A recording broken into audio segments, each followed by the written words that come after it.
Welcome to the Military Spouse Careers and Business Podcast, your source for in-depth information all about the job application, negotiation, transitioning, education processes, and the unique challenges and overcoming of those challenges experienced by military spouses.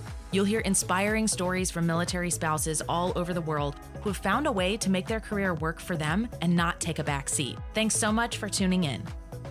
Thanks for tuning in to another episode of the Military Spouse Careers and Business Podcast. I'm very excited about my guest today who can talk to us from multiple perspectives about nonprofit work, volunteering, hiring, and things you want to have in the back of your mind when you are breaking back into your job search. So thank you so much for coming on the show. Why don't you go and introduce yourself for the audience? Sure. Thank you for having me. My name is Evie King. I am both a recruiter. I recruit for a government consulting firm as a full-time position. And then I'm also the executive director and the board vice president for a nonprofit that focuses on military spouse wellness called Independence. And so I kind of can talk about what we're going to speak about today from both sides, from both the nonprofit side of the world and then also the people who look at your resumes if you decide you do want to end up using volunteer experience to get jobs. Oh, wonderful. And I'm really excited that we're going to be able to cover that. Why don't you tell me a little bit more about how did you end up in the career and positions that you have right now? What did your career trajectory look like? Sure. So, prior to military life, I was a corporate accountant for a manufacturing firm. So I would wear steel-toed boots and all the protective equipment, and I worked for a glass manufacturer. And to this day, it is still one of my favorite jobs, mostly because I wasn't sitting behind a computer all day, every day. So it allowed me to interface with different people, and every day just looked different. I was on all these sorts of cross-functional team projects, etc. And that's something that I've really enjoyed. And it's also something that I think has continued to help me, especially as a military spouse where, got married to my husband, did not work for a couple of years. During that time, I became a master resilience trainer, which then allowed me to move more into the wellness space because that was something that I was always interested in. And part of that, again, when we're talking about volunteering, when I first became a military spouse, I was terrified of my resume becoming inactive. And so I kind of just said yes to all of these volunteering opportunities. And I didn't really know how I wanted to spend my time.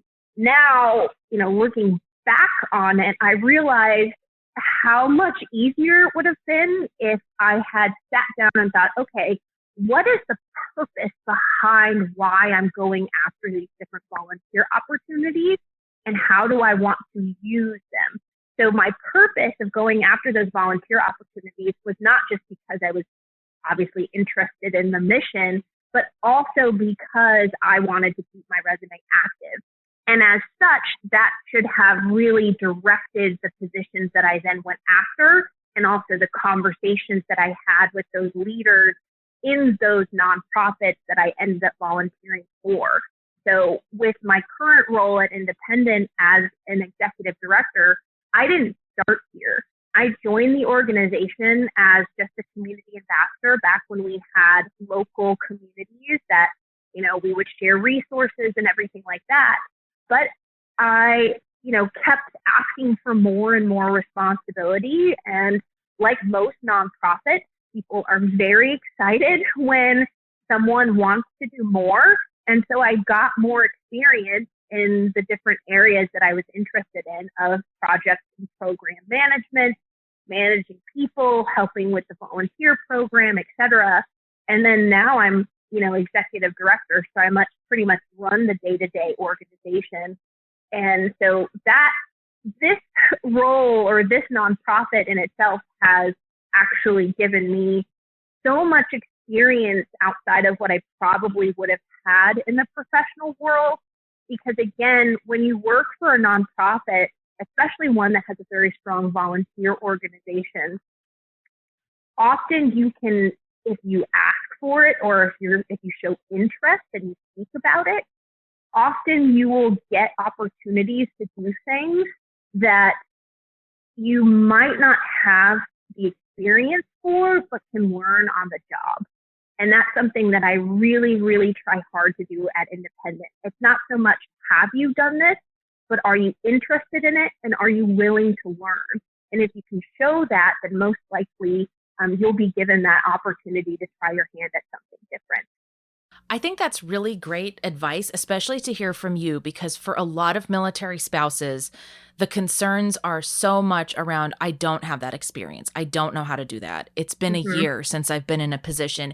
And you can focus so much on that and not on the perspective that you're talking about, which is having that growth mindset of, this is something I can learn. I can figure this out. I can do it on the job. I'm going to walk away with valuable experiences.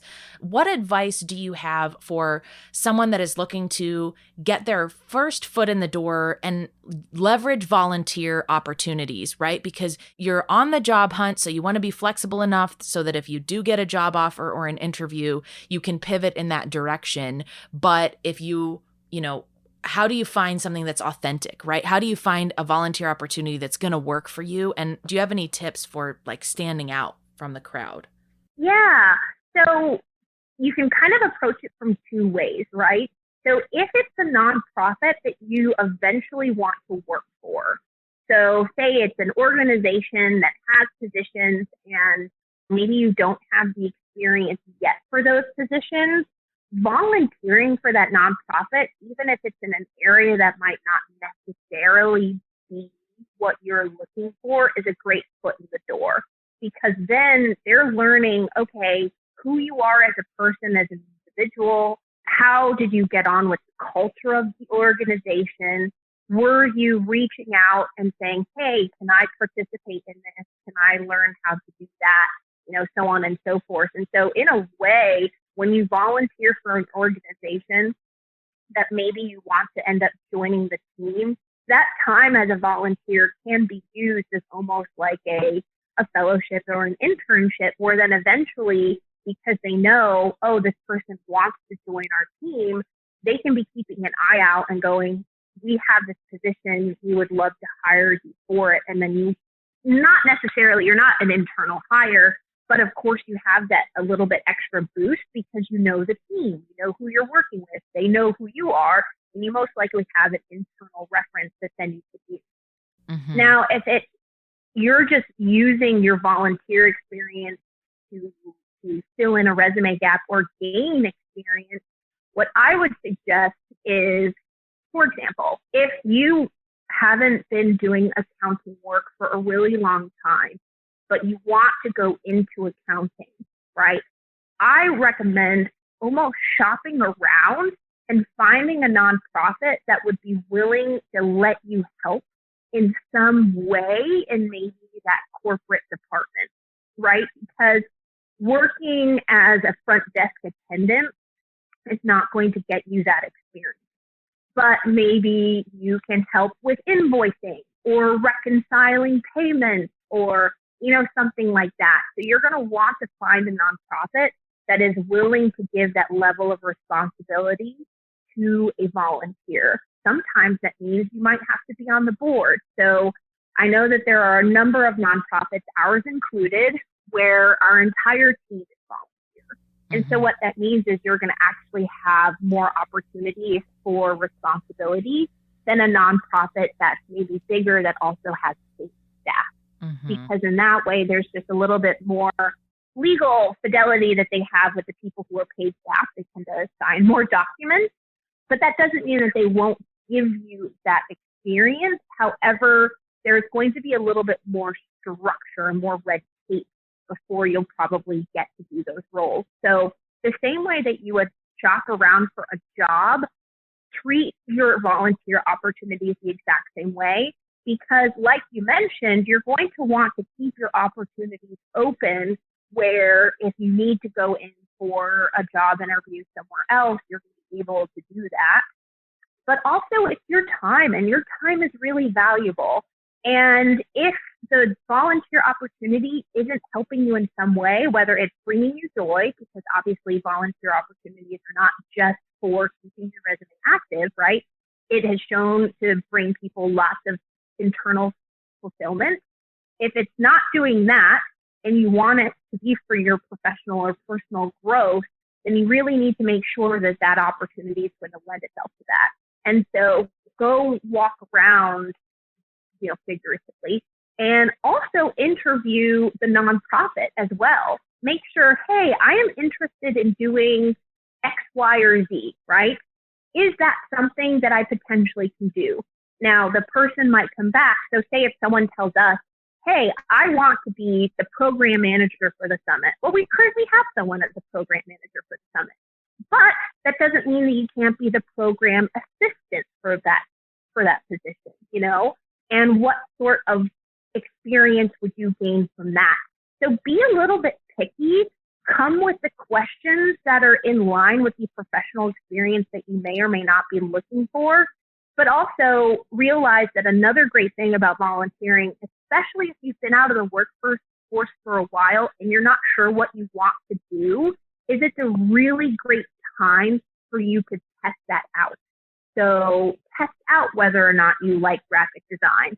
Test out whether or not you like social media management. But you really just want to make sure that the organization that you're looking to give the gift of your time to is going to be able to give you those opportunities.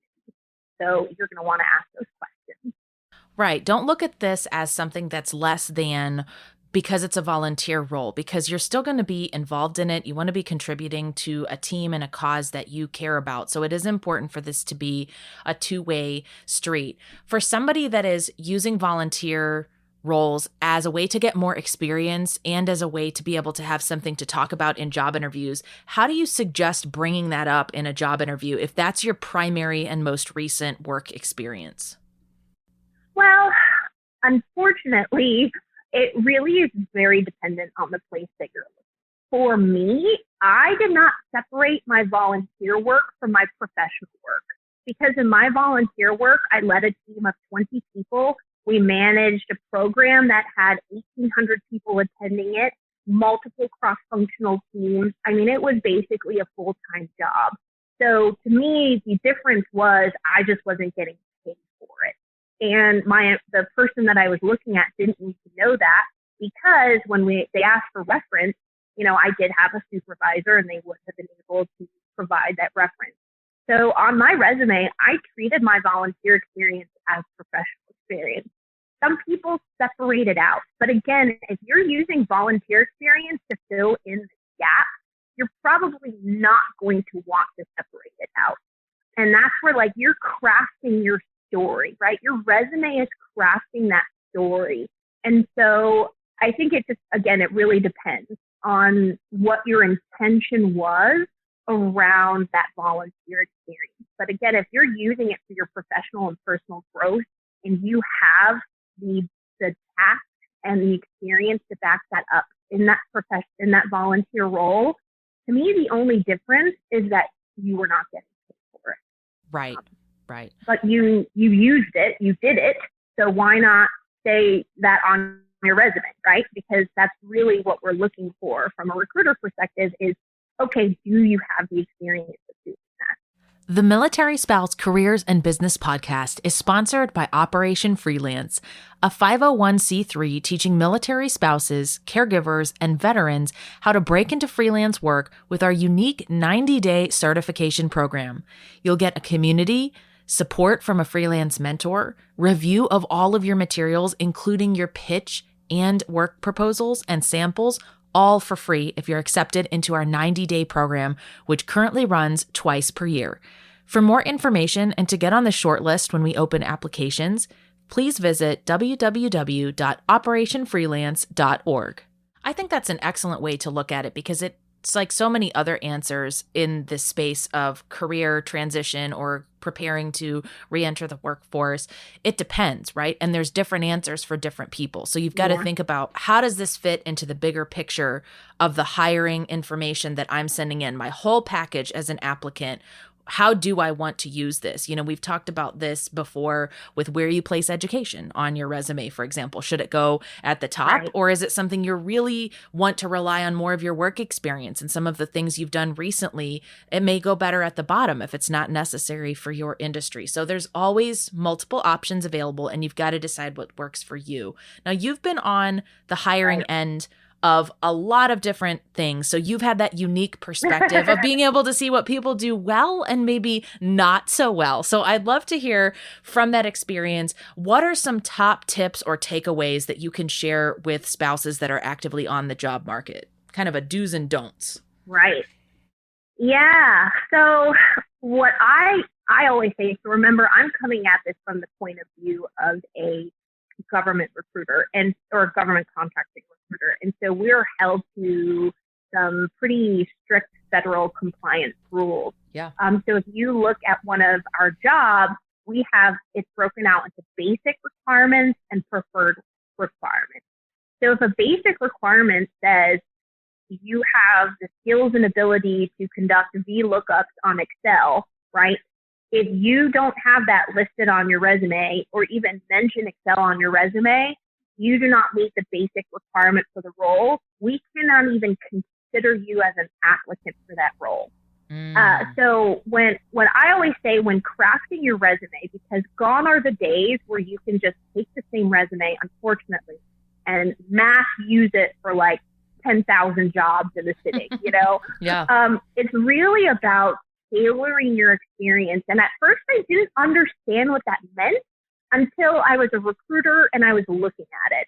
And so crafting your resume where it really does speak to the basic requirements of the role, that's what they're looking. Okay, does this person meet this stuff?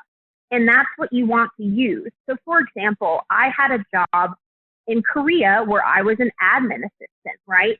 And I had what I call my master resume, which lists pretty much everything that I've done for any position. And it's got 20 bullet points for every single role. But not all of those bullet points answer the question that applies to a certain position. And so you only want to include the bullet points that really apply to the job.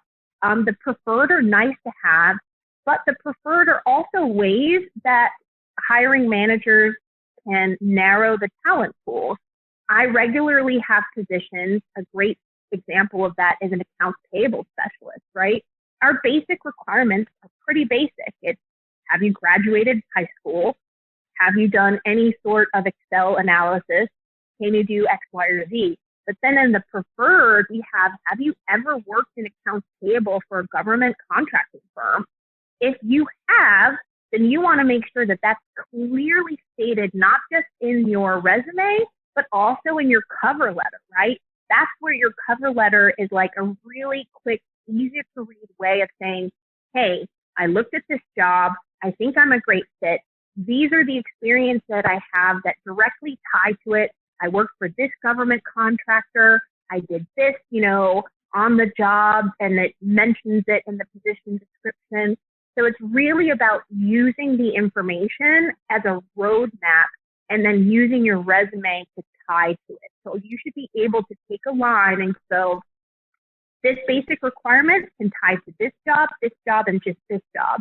If you can tie it to those jobs, then you need to clearly state how you're tying it to that job. Because a lot of times people just put generic information on their resume, but it's not answering the questions that I'm going to have as a recruiter of what experience did you do in this job that says that you can do the job that I want to hire you for. Mm-hmm. Yeah, that's a great way of thinking about it. It might sound like that's a subtle difference, but all these little things can make a big impact when you're talking about recruiters or hiring managers that may be looking at dozens or hundreds of applicant information, things that are being submitted. So it's really important to think about tailoring those things and thinking about how can I incorporate these little details that really could have a big impact on the outcome of this whole application process. Right. Yeah. I mean, you want to make it as easy as possible for them to look at your resume and know that you fit a role or can do it. And, and it's all about also like what wording you use and how do you show that. We try to steer clear from words like expert level, because it's like, what does that actually mean? Right. And also it shows that like as women, we tend to take ourselves out of the application pool when we see, well, I mean, technically, am I an expert level? Because I can always learn something with Excel, you know? And so like, is anyone ever expert level? And so sometimes it's like, can you do that? And can you speak to it? Because you want to come at it from that point of confidence. Don't automatically remove yourself from a job if they're using those really strong words of like expert and highly qualified. That's very subjective. Yes, yes. And so often it's like, it's more how you present yourself. Mm-hmm.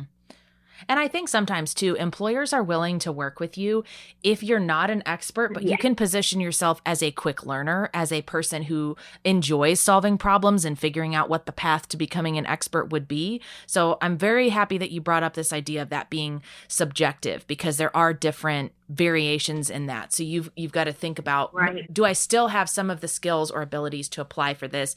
And can I talk about the experiences I've had that make me feel confident that I can do this particular role? That's great. So I know you work with Independent. As we wrap up, can you tell me a little bit about what Independent does, what spouses can get from it, and where we can go to learn more about it? Sure. Yes. So Independent is a nonprofit that focuses on making wellness accessible and creating opportunities for all military spouses to connect for friendship, accountability, and inspiration. Mostly because wellness in itself is not a solo thing. You need those around you to encourage you and encourage, whatever wellness journey you are on. One of the big things that we focus on is, especially as military spouses, wellness doesn't look one way to everyone. And so we really try to approach it from a holistic perspective. And by holistic, I mean, we focus on 7 different branches of wellness and really focus on ensuring that we are providing resources and content and everything so that a military spouse who moves from one base to another base, isn't starting over from scratch, doesn't feel that sense of isolation, their wellness isn't impacted, but also so that they can make healthy decisions for themselves and their families. And so we focus on the military spouse because often we're the ones making most of the decisions at home. We're generally the ones making the meal plans and everything. And so we want to provide the education for the military spouse, but we also want to provide the support, because there are lots of resources out there that are for wellness for military families, but they talk about the veteran, they talk about the military child, but there was really nothing that said, hey, military spouse, your wellness matters, and everything that we craft is created around the lifestyle that you are living, both during military life and even post-military life, because we know that it doesn't end. And so everything that we do is around the military spouse. I love that. So a great resource for all spouses to check out. Thank you so much for coming on the podcast and sharing all of your expert insight. Thank you so much for listening to this episode of the podcast. Our show is sponsored by Operation Freelance, a 501c3 nonprofit that helps military spouses, veterans, and caregivers break into freelance work. To learn more about that, visit www.operationfreelance.org. If you're looking to access show notes and more information about the guests you heard on today's show, please visit betterbizacademy.com.